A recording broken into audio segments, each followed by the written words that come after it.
Nataka nizungumze na vijana wa taifa hili. Mimi Esther Bulaya niliingia bungeni hapa nikiwa mbunge wa vijana. Tuliona hotuba mbalimbali, tuliona kasi za maendeleo ya kutatua changamoto za vijana, lakini Daktari Samia Suluhu Hassan, mnyonge mnyongeni, haki yake mpeni,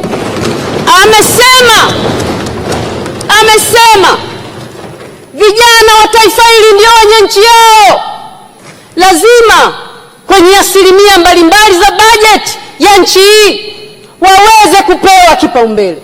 Akasema kwenye programu mbalimbali katika mawizara mbalimbali vijana watapewa kipaumbele. Nilikuwa napitia ripoti hapa, unapozungumzia kuanzisha madirisha ya uwekezaji kwa ajili ya vijana, unazungumzia kutengeneza mabilionea vijana watakaotengeneza ajira kwa vijana wenzao. Unapozungumzia kutenga bilioni 200 kwa ajili. Mheshimiwa Yasa, kuna taarifa kutoka Mheshimiwa Saashisha Mafue.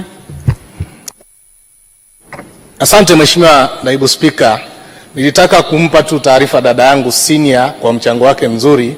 Kuna maneno ameweka pale kwamba mnyonge mnyongeni, haki yake mpeni. Mimi nataka tukumpa taarifa, mama huyu hajawahi kuwa mnyonge, ni shupavu kweli kweli, na nilikuwa nataka tu kumpa taarifa kwamba kwa kuwa amefanya vizuri tumpe akiwa hivi sasa hivi maua yake. Asante sana na mshukuru kwa mchango mzuri.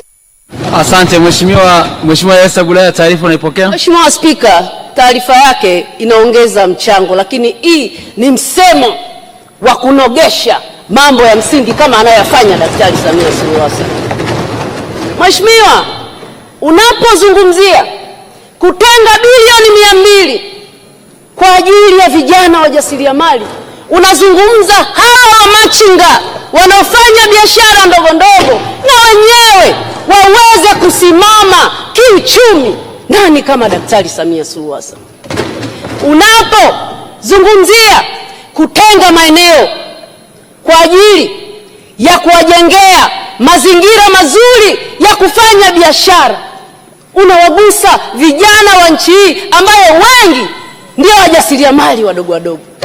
Lakini mheshimiwa, leo katika historia ya nchi yetu, kwenye hotuba hii Mheshimiwa Rais amesema anaenda kuanzisha campus za vyuo vikuu kwenye kila mkoa. Amesema anaenda kuongeza pesa za mikopo, ambayo wote tunajua bajeti ya mwaka jana pesa za mikopo peke yake bilioni 910.